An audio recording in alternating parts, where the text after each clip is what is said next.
Olá, gente, tudo bom? Shalom, meu nome é Cláudio César dos Santos, sou emissário do Movimento Benó Brasil, na cidade de Nova Friburgo, Rio de Janeiro, região serrana. É um prazer estar com vocês estarem comigo aqui nesse série de vídeos que estamos fazendo com relação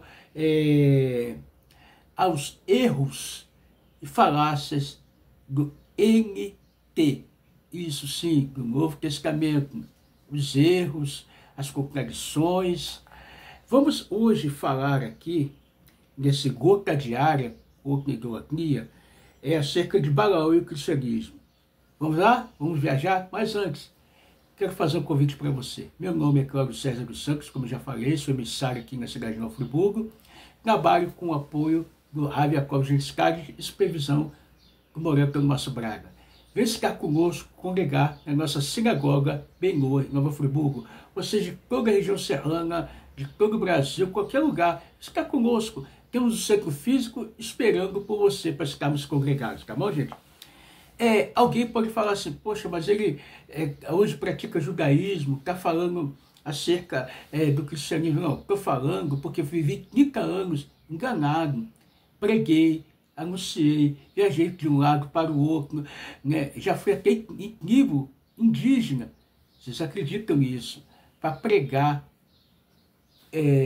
o evangelho. E hoje o que quis fazer de tudo isso daí? Porque tudo que eu fiz, essas viagens, passado de um lado e do outro, comunidades que eu entrei, né, lugares, prisões, delegacias, foi tudo errado, fiz tudo errado, anunciei coisas que não existem e que a própria Torá fala para não fazer. Então vamos lá. Balaão e o cristianismo. Lembrando que o cristianismo tem 27 livros chamados NT. E nenhum deles Deus mandou nenhum escrever e nenhum fazer e fechar como canon, como texto sagrado. Você já está entendendo isso, né? Deus não mandou nenhum texto do NT ser escrito para ser tido como texto sagrado, porque não é sagrado. Já mostramos isso com já fiz mais de 50 vídeos, mostrando mais de 50 erros. Isso é muito, muito mais. Vamos lá. Balaão e o cristianismo. Dos 27 livros do Novo Testamento, do NT, poucos se percebem tão abertamente cristãos quanto o último deles, o Apocalipse de João. Os mais famosos 4 cavaleiros, a besta e o número 666 nas mãos e na testa. A batalha do Armagedon, o lago de fogo, em que os condenados serão atormentados por toda a eternidade. Essas imagens, graças a nomes como Dante, Michelangelo e Jonathan Edwards, são vistos como as características distintas de uma escatologia especificamente cristã. Na verdade, no entanto, o Apocalipse é talvez o mais judaico das escrituras cristãs, composto talvez por um judeu, judeu meticuloso, observador, que zombaria do cristianismo hoje. Entre as pistas reveladoras que apontam para a perspectiva judaica de seu autor está a sua abordagem do Balaão bíblico. Vamos lá, gente? Vamos nessa viagem. Balaão em 3 níveis. Vocês vão conseguir entender e decifrar. Vamos lá.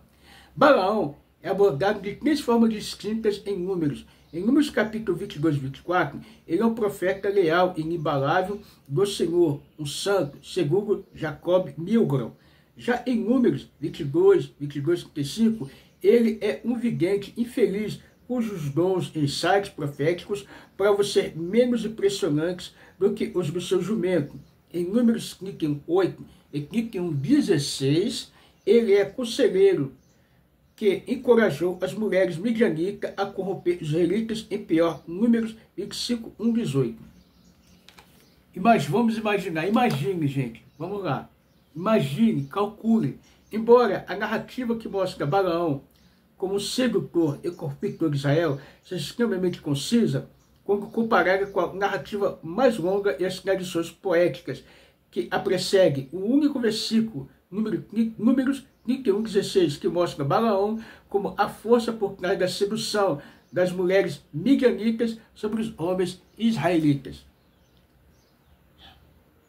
causou uma certa impressão nos antigos leitores judeus. Vamos lá, gente.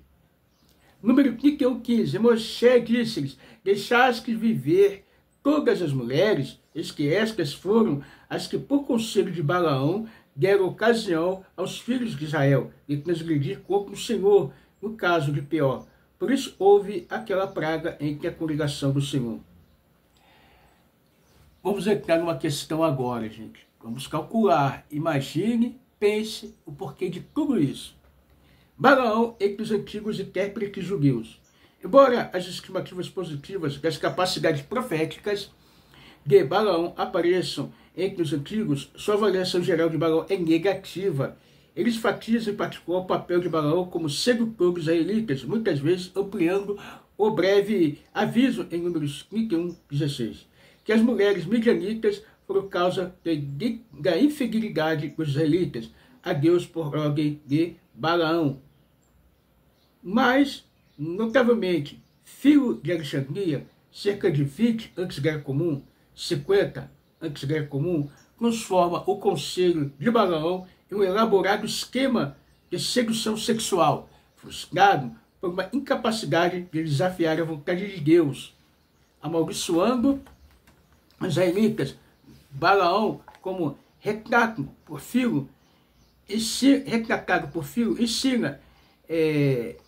o que o rei Balaque, como ele poderia subverter os israelitas de outra maneira, apelando para as inclinações instintivas dos guerreiros de Israel. Vamos fazer umas releituras antigas. Releituras antigas do relato bíblico.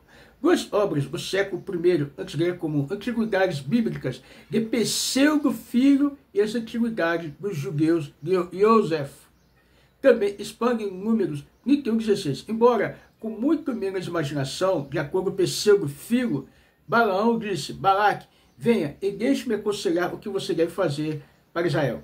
Escolha as mulheres mais bonitas que estão entre vocês, que estão em Midian, e coloque-as nuas diante deles, adornadas com ouro e joias. E quando os israelitas as virem, se deitarem com elas, pecarão contra o seu Senhor e cairão em suas mãos. Lembramos, gente, imagine que estamos falando aqui de Balaão, né, que está escrito de Números. Vamos entrar aqui no Pseudo João, né? No João, vamos entrar aqui nas famosas crenças apocalípticas. Espere! João, o judeu. Entre os antigos intérpretes judeus que viam Balaão como sedutor gentil pragmático, há uma figura raramente identificada como judeu, a saber, João de Patmos, o homem que escreveu o Apocalipse. Imagine, gente, uma pessoa analfabeta que não sabia escrever, parou na ilha de Patmos, escreveu lá, estava preso, escreveu o Apocalipse. Imagine, gente, que fantasia! Vamos lá, gente. E tanta coisa, né, que vamos lá, imagine. O Apocalipse na virada do segundo século I, cerca de 96, era comum. Esse João deve ser distinguido de dois outros Joãos proeminentes no cristianismo primitivo: João Batista, o pregador, a seca que batizou Jesus no Jordão, lembrando que esse tipo de batismo não existia e que João Batista já tinha morrido muito antes de batizar JC, né? Porque tem uma diferença de datas por aí que está tudo embolada, foi uma salada. Vamos lá, gente. Pregador seca que batizou Jesus no Jordão, João, filho de Zebedeu, um dos discípulos de Jesus. Os cristãos tradicionalmente identificaram João, o discípulo, como o autor do quarto evangelho e das epístolas do Novo Testamento atribuídas a um João. Na verdade, por o quarto evangelho é anônimo. É anônimo. Porém, o quarto evangelho anônimo foi atribuído talvez falsamente a João no segundo século, enquanto as epístolas são pseudônima e provém ainda de uma mão diferente. João, do hebraico de Yohanan, era de qualquer forma um nome comum para os judeus na antiguidade. Basta perguntar ao fundador do judaísmo rabínico, Yohanan ben Zakkai, João, filho de Zaqueu, contra Rolando de Patmos, Elaine Pagels, de Princeton, David Frankfurt, da Universidade de Boston, e outros prominentes estudiosos do Novo Testamento, argumentaram que esse João era quase certamente um judeu devoto do primeiro século, que via seus próprios adversários como sedutores do povo judeu. Crenças apocalípticas judaicas do primeiro século era comum. Gente, imagine você misturar tanto João na vida. Como pode ser, gente? Como pode ser? Imagine. Acredita-se que João, que é sido judeu do primeiro século, que dizia que Deus havia acabado de enviar ao mundo o Messias, JC de Nazaré, que nunca foi Messias, tá, gente? Nunca foi Messias, nunca foi Mashiach, nunca foi ungido, nunca foi rei. Sabemos que o verdadeiro Mashiach ele tem que ser ungido, tem que ser rei, tem que construir o terceiro templo, tem que ajuntar todos os judeus do mundo todo, em Israel. Vemos também, não só isso, que além de juntar o mundo todo em Israel, tem que fazer o quê? Vamos lá? Formar o tribunal de 70 juízes e um nascer. É muita coisa, né? E o camarada não fez, foi nada. Não. Acredito que João ter sido um judeu do primeiro século, que diz que Deus havia acabado de enviar ao mundo o Messias, JC, que foi morto, mas que também havia ressuscitado. Outra falácia, essa ressurreição, tá, gente? E que voltaria em breve para dar um fim à história e transformar o mundo em uma nova realidade. No entanto, em termos de sua crença, e que o mundo estava à beira de uma transformação dramática, João não era o único entre os judeus. Desde a revolta dos asmoneus, mais de 2 séculos antes, figura como Pseudo Daniel ou Pseudo Salomão, os escritores do Mar Morto, previram uma culminação iminente para a história tal como a conhecemos. De fato, um contemporâneo de João foi provavelmente autor judeu de um apocalipse conhecido como Esdras, quarto Esdras, escrevendo no início de 70 era comum. O autor de quarto Esdras previu que Deus logo exigiria uma vingança violenta sobre os romanos antes de iniciar um julgamento final da humanidade. João também escreveu nas décadas que se seguiram a guerra romana judaica. Ele pode até ter sido um refugiado do conflito, fugindo para confins mais seguros em uma das grandes cidades do oeste da Ásia Menor, a atual Turquia, onde se encontrou com outros crentes da ressurreição de JC e se tornou um mestre preeminente entre eles. Ele os ensinou a permanecerem fiéis diante da sua redenção eminente, fiéis a Deus, a Torá e o Messias de Deus, que segundo eles pensavam que era o JC. Por razões que não são claras, João acabou se isolando em Patmos, uma ilha do Egeu Oriental, atual Grécia, e que lá escreveu o Apocalipse, que se tornaria o livro final da Bíblia cristã. Tá lembrando que Hashem, quando Esdras e a grande Assembleia fechou o canon, o livro judaico, ninguém poderia mais abrir livro nenhum, porque Hashem simplesmente não mandou.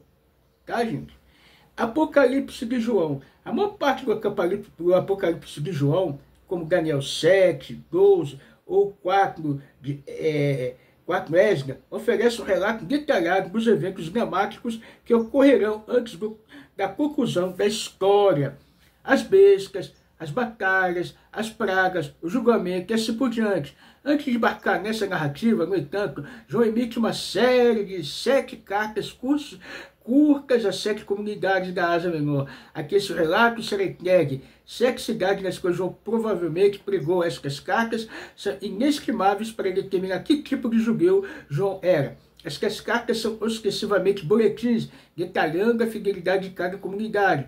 João geralmente reprova as comunidades que se mostram menos fiéis, porque ele tolerava a pregação errônea dos professores rivais. Os épicos que ele atribuiu a esses rivais são revelados. Carta de Pérgamo, vocês são seguidores de Balaão, para seus seguidores de Pérgamo. Por exemplo, João escreve: tem algumas coisas contra você. Então, gente, vamos continuar aqui falando. Temos algumas coisas contra você.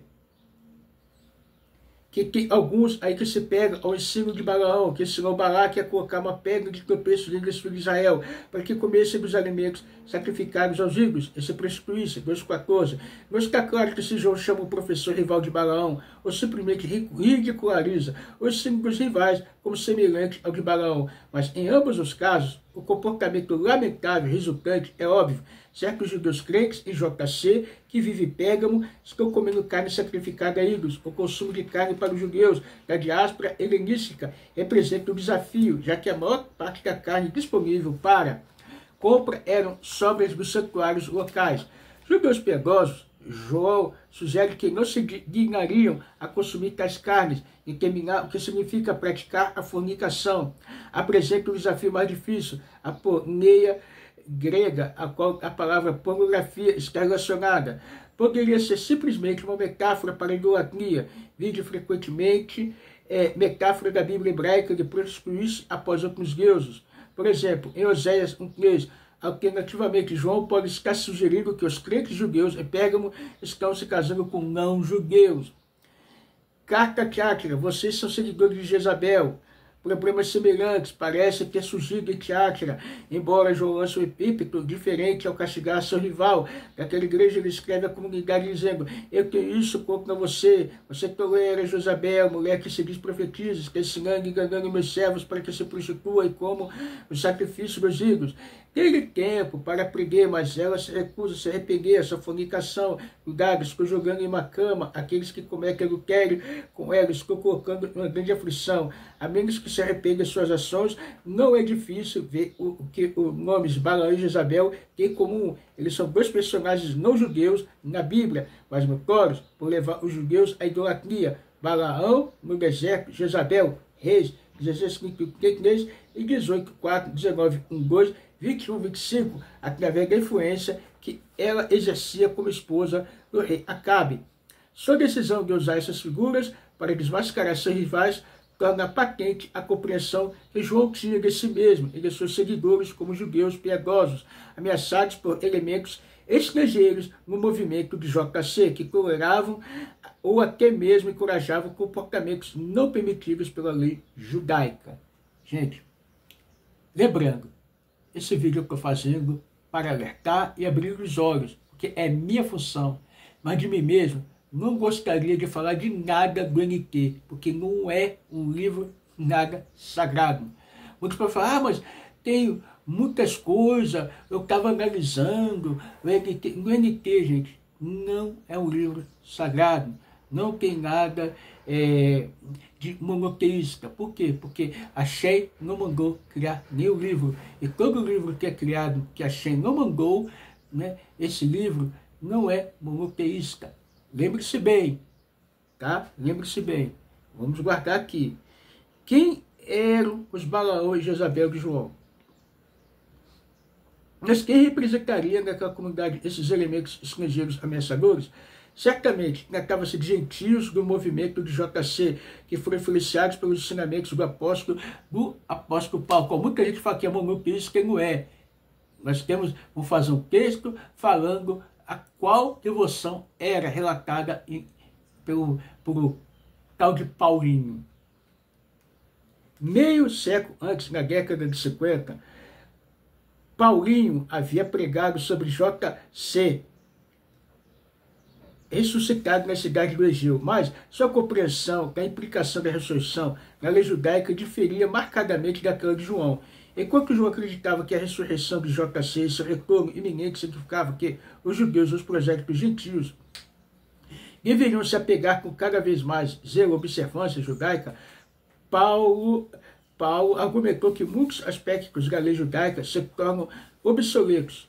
E como o camarada pode falar que Paulo era monoteísta? Um homem que falava de arrebatamento. Em nenhuma parte da Torá tem arrebatamento. Nenhum profeta judaico falava de arrebatamento. Paulo ponderou especificamente sobre a questão da carne sacrificada aos ídolos e uma carta aos coríntios conclui que o consumo de tais carnes seria algo permitido. Gentios em cidades como Corinto e Éfeso ficaram especialmente satisfeitos com as proclamações de Paulo, pois significa que eles poderiam iniciar um relacionamento com Deus, os judeus, e sobreviver ao julgamento iminente do seu Messias, o JC, sem se sujeitar ao fardo da lei judaica para um judeu como João no final do primeiro século. A pregação continua do evangelho de Paulo era uma abominação, era simplesmente desprezível encorajar os judeus a se tornarem negligentes na observância da Torá. Pior ainda, foi dizer aos gentios que eles poderiam se unir ao povo de Deus, a Israel, através do batismo, que indica a fé em um Messias. Pior, sem necessidade de circuncisão e observância dos mandamentos. Assim, os mestres de tal sacrilégio mereciam os épicos que ele lança contra eles e seus semelhantes, Balaão e Jezabel. Como vimos, mas também os judeus, os chamados judeus, ou falsos judeus, que segundo ele constitui-se um número de sinagoga de Satanás. Já falamos quem é Satanás, tá, gente? Já fizemos um vídeo aí para explicar essa condição. Vamos lá. Revelação judaica em uma Bíblia cristã. Como o tempo, é claro, pessoas como Balaão, Jezabel e Paulo levaram a melhor. O movimento que anuncia JC como Messias suscitar conosco cada vez mais não judeu na Constituição e cada vez menos observado nos mandamentos da Torá. Tornou-se o cristianismo, e o cristianismo finalmente incorporou o Apocalipse de João em seu canone, embora se suspeite que, sem conhecimento do seu contexto original, com a principal descrição cristã canônica do fim dos tempos, suas ricas imagens estão entre as mais reconhecíveis em todo o cristianismo. A crítica histórica permitiu aos leitores modernos ver, no entanto, que algo inconfundível judaico espreita sob a superfície. Uma polêmica judaica aguda, implantando uma visão tipicamente judaica no Balaão bíblico, em que o autor visa o tipo de cristianismo no qual o cristianismo primitivo acabou se tornando. Gente, nós temos algumas fontes aqui para vocês procurar. Se vocês quiserem, pode ir atrás dessas fontes. Se vocês quiserem, pode ir atrás dos movimentos. Mas só algumas só, tá? O último livro da Bíblia cristã é chamado anteriormente de Apocalipse de João, Revelação de João, porque Apocalipse em grego significa revelação. Yaakov Milgram, de JPS, Torá, Comentário Números, Filadélfia, JPS, 1990, 469. São algumas coisas que a gente vai passar. Um dia mais, quem quiser procurar, procure, porque tem muitos livros por aí explicando, tá? Explicando e relatando essa coisa, desse livro Apocalipse, dessa feitura, dessa fantasia criada em cima dos livros judaicos, em cima da Torá, do Taná, né, do livro de Daniel, né, e do livro de Ezequiel, do livro de Isaías, muita fantasia criada para criar um livro, gente, que Deus não mandou criar nem fazer. São pseudos.